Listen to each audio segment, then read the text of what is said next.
मुंबईतील 24 वर्षांची MDSची विद्यार्थिनी डॉक्टर स्तुती बजरंग सोनावणे आणि 31 वर्षीय फजल मोहम्मद खान या दोघांची आधी एका डेटिंग ॲपद्वारे ओळख झाली. पुढे या ओळखीचं मैत्रीत आणि प्रेमात रूपांतर झालं.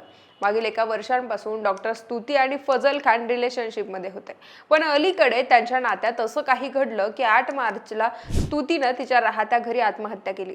घटनास्थळी पोलिसांना फजल खानला उद्देशून लिहिलेली 6 पानांची सुसाईड नोट आढळून आली, ज्यातून आता धक्कादायक खुलासे समोर आलेत. फजलनं स्तुतीचा मानसिक छळ केल्याचे आरोप सुसाईड नोटमधून करण्यात आलेत. स्तुतीच्या मैत्रिणींना तिच्या या रिलेशनशिपची आणि छळाची माहिती होती आणि म्हणूनच त्या एक दिवस तू सुद्धा फ्रीजमध्ये सापडशील असं म्हणत स्तुतीला चिडवत असत, असा देखील उल्लेख सुसाईड नोटमध्ये आहे. याशिवाय फजल सोबतच्या नात्याची सुरुवातीपासूनच शेवटपर्यंतची संपूर्ण कहाणी स्तुतीनं सुसाईड नोटमध्ये सांगितली आहे. या प्रकरणी स्तुतीच्या वडिलांनी अँटॉप हिल पोलिसांना दिलेल्या फिर्यादीनुसार आरोपी फजल खानवर आत्महत्येस प्रवृत्त केल्याप्रकरणी गुन्हा दाखल करण्यात आलाय.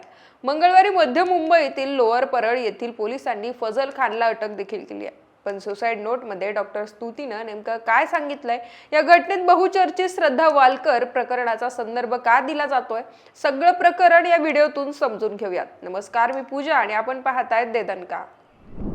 मंडळी, डॉक्टर स्तुती सोनावणे ही आपल्या आई वडील आणि बहिणीसोबत मुंबईतील अँटॉप हिल परिसरात राहत होती. तसंच नवी मुंबईतील एका डेंटल कॉलेजमध्ये ती MDS अर्थात मास्टर ऑफ डेंटल सर्जरीचं शिक्षण घेत होती. त्याचं वरळी येथील रहिवासी असणारा फजल खान हा विमा एजंट म्हणून काम करतो. डेटिंग ॲपद्वारे दोघांची भेट झाल्यानंतर ते रिलेशनशिपमध्ये आले. मग मागील काही महिन्यांपासून प्रियकर फजल खान हा स्तुतीवर वारंवार संशय घेत होता. तिच्या चारित्र्याबद्दल दुखावणारे शब्द वापरत होता. त्यामुळे दोघांच्या प्रेमसंबंधात कटुता आली होती. त्यांच्यात वादही होत होते. थोडक्यात फजलनं स्तुतीचा मानसिक छळ सुरू केला होता. अखेर स्तुतीनं या सगळ्या गोष्टींना कंटाळून आपल्या आयुष्याचा शेवट केला. 8 मार्चच्या सायंकाळी स्तुतीचे आई वडील जेवणासाठी बाहेर गेले होते. ते रात्री 10 वाजता घरी आले आणि थेट आपल्या रूममध्ये जाऊन झोपी गेले. दुसऱ्या दिवशी सकाळी 10 वाजून गेले तरी स्तुती झोपेतून उठली नव्हती. म्हणून तिचे वडील बजरंग सोनावणे यांनी स्तुतीच्या रूमचा दरवाजा वाजवला, पण प्रतिसाद मिळत नव्हता. त्यामुळे त्यांनी दरवाजा तोडून आतमध्ये पाहिलं तर छताला गळफास घेतलेल्या अवस्थेत त्यांना त्यांची मुलगी दिसून आली.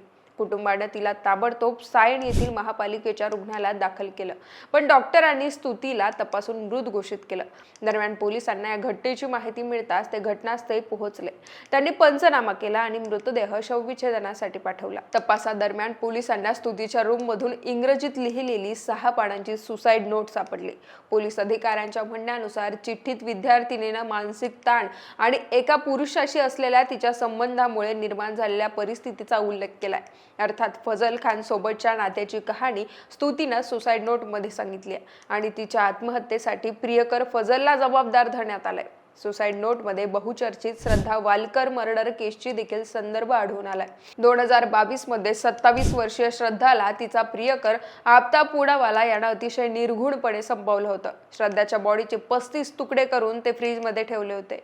या संदर्भातून सुसाईड नोटमध्ये स्तुतीनं लिहिलंय की तिच्या मैत्रिणींना त्यांच्या रिलेशनशिप बद्दलची वादाची जाणीव होती आणि त्यामुळे तिच्या मैत्रिणी तिला अनेकदा मस्करी करताना म्हणायच्या की तू सुद्धा एक दिवस फ्रीजमध्ये सापडशील.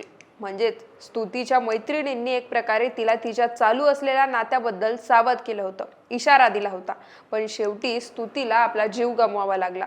सुसाईड नोटमध्ये स्तुतीनं विशेषतः त्या दिवसाचा उल्लेख केलाय ज्या दिवशी फजलनं मुंबईच्या प्रसिद्ध ताज हॉटेलमध्ये तिचा वाढदिवस अतिशय खास पद्धतीने साजरा केला होता. फजलनं हॉटेलची खोली खास सजवली होती आणि तिला आश्चर्यचकित केलं होतं. त्याच दिवशी तिला असं वाटलं की तिला एक आयुष्यभराचा साथीदार मिळालाय. स्तुतीने लिहिलंय की ऑनलाईन डेटिंग ॲपद्वारे ओळख झाल्यानंतर ती फजलला पहिल्यांदा दादर परिसरात भेटली होती. त्या दिवशी तिने सुंदर कपडे घातले होते आणि त्यानंतर ते तासनतास एकत्र फिरत होते. पुढे ते दोघे जण अनेकदा मुंबईच्या रस्त्यावर लांब फिरत असत. हळूहळू त्यांच्यातील मैत्री प्रेमात फुलली आणि दोघे खूप जवळ झाले. स्तुतीनं अलिबागच्या सहलींचाही उल्लेख केलाय. तिने लिहिलंय की अनेक वेळा ते दोघे एकत्र अलिबागला गेले होते. त्या ठिकाणी त्यांनी घालवलेले क्षण तिला खूप आवडले होते. तिने सांगितलं की ती फजलवर खूप प्रेम करत होती आणि त्या प्रेमापोटीच फजलच्या अनेक वाईट गोष्टींकडे सुद्धा ती दुर्लक्ष करायची. फजलला सिगरेट ओढण्याची, दारू पिण्याची सवय होती. मात्र स्तुतीनं त्याबद्दल कधीही जास्त वाद घातला नाही. तिला हे देखील माहिती होतं की फजल अजूनही डेटिंग ॲप वापरतोय, परंतु तिनं नातं वाचवण्यासाठी त्याला माफ केलं. पण मागील काही काळापासून त्यांच्या नात्यातील तणाव वाढू लागला होता. क्षुल्लक गोष्टींवरून फजल भांडू लागला. तो स्तुतीबद्दल अत्यंत अपमानास्पद आणि अश्लील भाषा वापरत होता. हे ऐकून तिला धक्का बसला होता, कारण जीवापाड प्रेम करणारा फजल आता पूर्णतः बदलून गेला होता. तो हिंसक होऊ लागला होता. स्तुती आता त्याला घाबरत होती. या गोष्टींमुळे ती मानसिकदृष्ट्या खचली आणि सतत तणावाखाली राहू लागली. स्तुतीने पुढे सुसाईड नोटमध्ये असंही लिहिलंय की तिचे चांगले मित्र, एक उत्तम कुटुंब आणि काळजी घेणारे लोक होते, परंतु हे सगळे असूनही तिला एकटं पडल्यासारखं वाटू लागलं. आपण आता अचानक एका खोल खड्ड्यात पडलोय असं तिला सतत जाणवत होतं. त्यामुळे तिच्या मनात सारखे आत्महत्येचे विचार यायचे. पण तिनं वेळोवेळी स्वतःवर नियंत्रण ठेवण्याचा प्रयत्न केला. यावेळी मात्र ती स्वतःला रोखू शकली नाही. तिनं सांगितलं की ती आता खूप थकली आहे आणि तिच्यात आता लढण्याची ताकद राहिली नाहीये. सुसाईड नोटच्या शेवटच्या भागात स्तुतीनं तिच्या पालकांची, बहिणीची आणि डॉक्टरची माफी मागितली आहे. सॉरी डॉक्टर बांगा असा सुसाईड नोटमध्ये उल्लेख असल्यानं स्तुतीच्या वडिलांनी अशी मागणी केली की डॉक्टर बांगा यांची देखील चौकशी व्हावी, कारण गेली 5 वर्ष स्तुती डॉक्टर बांगा यांच्यासाठी काम करत होती. स्तुतीला ते सुद्धा मानसिक त्रास द्यायचे. बजरंग सोनावणे यांनी आपल्या मुलीच्या आत्महत्येसाठी फजल मोहम्मद खान याला जबाबदार धरलाय. ते म्हणाले की फजलनं त्यांच्या मुलीविरुद्ध अत्यंत अपमानास्पद आणि अश्लील भाषा वापरली आहे, ज्यामुळे तिला गंभीर मानसिक त्रास झालाय आणि शेवटी तिला हे टोकाचं पाऊल उचलण्यास भाग पाडलं. आता या प्रकरणी अँट ऑफ हिल पोलिसांनी फजल खान विरोधात गुन्हा दाखल केला असून मंगळवारी त्याला अटक देखील केली आहे. पोलिसांकडून त्याची कसून चौकशी चालू असून या प्रकरणात त्याची भूमिका काय आणि कोणते खुलासे समोर येत आहेत ते पाहणं महत्त्वाचं असेल. याशिवाय आत्महत्येच्या आदल्या रात्री स्तुती आणि फजलमध्ये फोन कॉल झाल्याचंही बोललं जात आहे. त्यामुळे स्तुतीचा मोबाईल फोन देखील पोलिसांनी जप्त केलाय. त्यातील कॉल डिटेल्स आता तपासले जात आहेत, जेणेकरून या घटनेमागील संपूर्ण सत्य समोर येईल. दुसरीकडे या घटनेमुळे मुंबईसह महाराष्ट्रात चांगलीच खळबळ उडाली असून लव्ह जिहादच्या प्रकाराची पुन्हा एकदा चर्चा रंगली आहे. बाकी या प्रकरणावर तुम्हाला काय वाटतं?